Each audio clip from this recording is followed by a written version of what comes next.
Të dashura familjet e dëshmorëve të kombit Shefki Hamid Thaçit nga Rrogova e Hasit dhe familja e Enverit Shlem Durakut nga Krusha e Madhe, të dashura familje të dëshmorëve nga tërë Kosova, të nderuar pranishëm, i nderuar kryetari komunës së Rahovecit zoti Ismail Latifi, i nderuar zoti Dina, kryetar i kuvendit komunal, i nderuar zoti Vajdin Berisha, kryetar i organizatave të dala nga lufta UÇK-s Dega në Rahovec, i nderuar zoti Nezmedin Berisha, kryetar i organizatave të dala nga lufta UÇK-s Dega në Has, i nderuar zoti Gjevit Berisha, kryetari i shoqatës familjarëve të dëshmorëve Dega në Prizren, shumë i nderuar zoti Skender Sallauka, këshilltar i ministrit për administratë publike dhe njëherë këshilltar komunal në Prizren,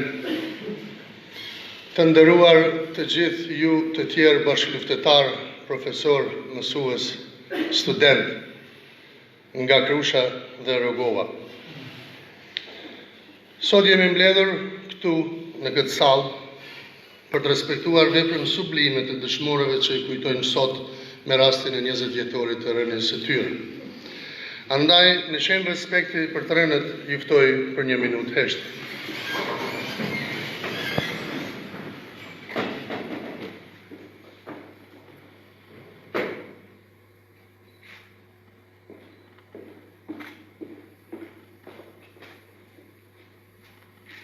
Lavdi.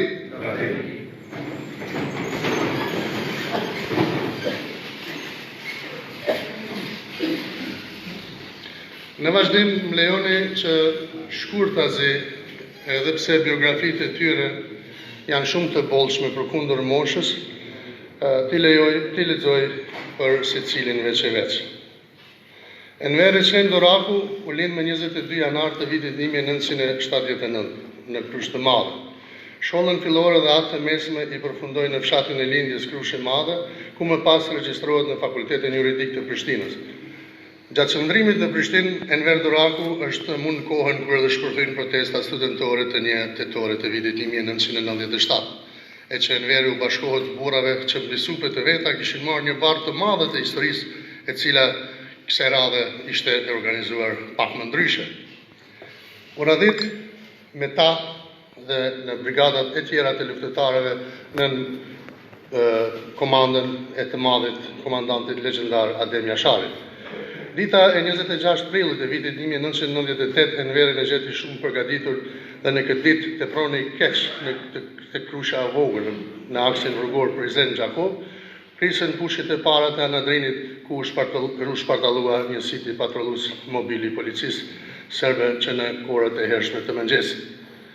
Enveri bashkë me bashkëluftetarët e tij dhe nga fshati dhe me bashkëfshatarët e tjerë në këtë kohë veç filluan që të organizoheshin edhe më tepër, duke shkuar për ushtrime dhe për të i rritur radhët e brigadave në Drenoc. Ku atje përveç angazhimeve të tjera që bënin stërvitje ushtarake në fshatin Drenoc dhe Zatriç me komandën e Xhem Gashit, njohur si komandant gjermanin, djemtë e anadrinit në përgjithësi shuhen për shkatësi që tregonin pjekuri mjaftueshme për të përballur me forcat serbe edhe përkundër moshës që Enveri e kishte shumë të re. Gjithashtu luftimet me 12-14 maj, 6 qershor dhe 19 qershor dhe aksionet e tjera të shumta, të cilat ishin në rajonin e anadrinit, e forcuan luftetarin e lirisë Enver Duraku. Këto janë ditët edhe kur nipi i tij, komandanti Xhelal Hajda me Selahdin Mullabazin, zhvillonte operacione logjistike për kompletimin e batalionit të Rahovecit. Depërtimi i ushtrisë ligjendare të Kosovës në Rahovec e detyroi kompaninë e fshatit Fortes që të barikadoi aksin Nxërs Rahovec mu në qendër të fshatit. Prandaj kompania e Krushës së Madhe tërhiqet ka Celina për të zënë pozicionet në fshatin Fortes, ku zhvilluan luftimet e përgjakshme deri në orët e vonme të mesnatës së 18 korriku. Ndërsa e Shlem Duraku është bashkë me luftetarët e Krushës së Madhe.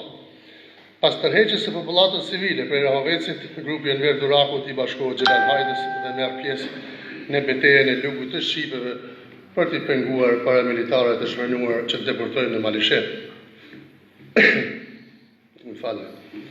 Pas kësaj beteje, i tërë grupi i Krushës së Madhe ndërmerr hapa për armatosje dhe kështu Enver Doraku së bashku me shokët deportojnë në Kosovë sërish me 27 shtator të vitit 98. Merr pjesë në betejën e Izbisht dhe Reti. Vendosmëria dhe gatishmëria e Enverit në luftimet e kryqja Perushës me 6 nëntor 98 është shembull i luftëtarit me moral të lartë. Në këtë betejë mbetet pa nipin dhe komandantin Gjeral Hajda, por nuk e ndërpret rrullin e veprimeve. Radiolidhjen e ushtarëve serb të vrarë që morin nga komandanti toni, Enver Doraku do ta perfeksionojë në mënyrë profesionale. Ai do të informon shokët për çdo lëvizje që bënin forcat serbe dhe nga duhet të shkonin ku nga komanda emrohet dhe e pror për informim. Në dhjetor mbetet pa pjesën e dëshmorëve kryshan të rënë në Pashtrik, e cila për Enverin dhe për UÇK-n në përgjithësi ishte një humbje shumë e madhe. Pas 21 janarit, ku plagos rënd Fitim Doraku, Xhavit Elshani e Mustafa Bayraktari, ai dërgohet në spitalin e Pagarushës dhe Enver Doraku, ata u dërguan në spitalin e Pagarushës, ku Enver Doraku bashkë me shokët e tjerë do të qëndronin afër. Bombardimet e NATO-s, Enver Doraku në gjenë në Krush, Celin, së bashku me Recep Kasniqin, për të tërhequr Muharrem Dinën Mixhën në Nagas në luftimet e Randëbravës për nga niset me tërgjësit. Në këto rrethana, luftëtarët e zonës operative të Pashtrikut, brigadat 123, 24, 25, 26, në komandën e Tahir Sinanit, formojnë burojen në përkodrinat që ndan anadrinin prej Llapushës. Këtu vendoset gatishmëria sublime e ushtrisë ligjtare të Kosovës. Komësëria, së bashku me informacionet e kombinuara ushtarako-policore serbe, pretendonte deportimin në Pagarush për të përsëritur masakrën e anadrinit. Prandaj luftëtarët e lirisë qëndruan aty që mos lejojnë këmbën serbe që të shkel Pagarushën. Në ditën e Kurban Bajramit të vitit 1999, kur në Izbic vritën e masakrohen 150 shqiptarë nga radha e popullatës së pafajshme civile, luftëtarët e UÇK-s bënin përpjekje që kjo mos të ndodhte edhe në këto fshatra ku ishin strehuar mbi 80.000 civil. Enver Doraku merr plagë të rënda pikërisht ditën e Bajramit ku bie dëshmor Shefki Thaçi, plagoset Hans Kryeziu e shumë ushtarë të tjerë. Pas transferimit të spitalit të Pagarushës, Enver Doraku i shoqëruar nga bashkëluftëtari Isa Gashi, bartet në një spital tjetër në detrin të Drenicës, por me 3 prill merr përjetësim. Bashkëluftëtarët e përcjellin në anëshim të varrezat të fshatit të Bajicës së Drenicës, ndërsa me 18 korrik të vitit 99 bartet trupi i pajeti Enverit deri në fshatin Krushë Madhe për të bashkuar me Fitim Dorakun, babën e tij Eçremin, axhallarët Muharremin, Islamin, Ismetin, Isretin e Agimin dhe me 20 dëshmorët e Krushës, bashkë me 206 martirët në vendlindjen e tij.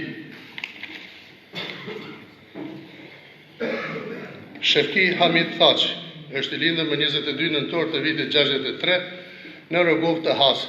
U lind dhe u rrit në një vatër patriotike hasiane të njohur për rezistencën ndaj çdo armiku. Shkollën fillore e krye në shkollën e fshatit, e cila sot me kënaqëri mban emrin e Haxhi Hotit, komandant Lleshi, të cilën Shefkiu e kishte shok fëmijërie e bashkëpunëtarë. Shkollën e mesme e mbaroi në Prizren dhe ishte nxënës i profesorit dhe intelektualit të shuar Xhamali Berisha, tani dëshmor i kombit. Për shkak të qëndrimit që mbajti ndaj demonstratave të rinisë shqiptare, Shefkiu dëbohet 2 herë nga procesi mësimor, por me ndihmën e profesor Xhamali Berishës pas vuajtjes së dënimit diplomohet në shkollën e mesme ekonomike të Prizrenit. Territori i Hasit u bë qendër rajonale e logjistikës dhe një kanal shumë i fortë për furnizime me armë, por në të njëjtën kohë edhe shumë i vështirë për të kaluar. Ishte familja e Shefkiut që gëzonte besim për gjitha këto operacione ushtarake të kohës. Brigada 126 e zonës operative të Pashtrikut emron Shefkiun shef të operativës pasi që ishte një burr i zhdërvjell.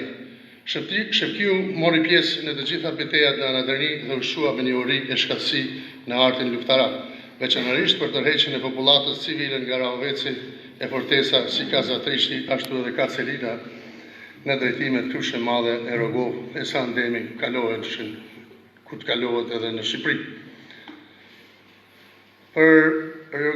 Pas reorganizimit të ushtrisë ligjtare të Kosovës në zonën operative të Pashtrikut në fshatin Reti, Shefkiu vendosi brigadën 126 të Hasit në fshatin Nagas të Anadrinit, ashtu si që ishin marrën vesh me Gjelal Hajdën Tonin dhe Seledin Mullabazin Mici. Shefkiu koordinon aksionet guerila në mban zonës operative të Pashtrikut, duke mos ndërprer as veprimtarin në sektorin e logjistikës nëpër korridorin e Hasit.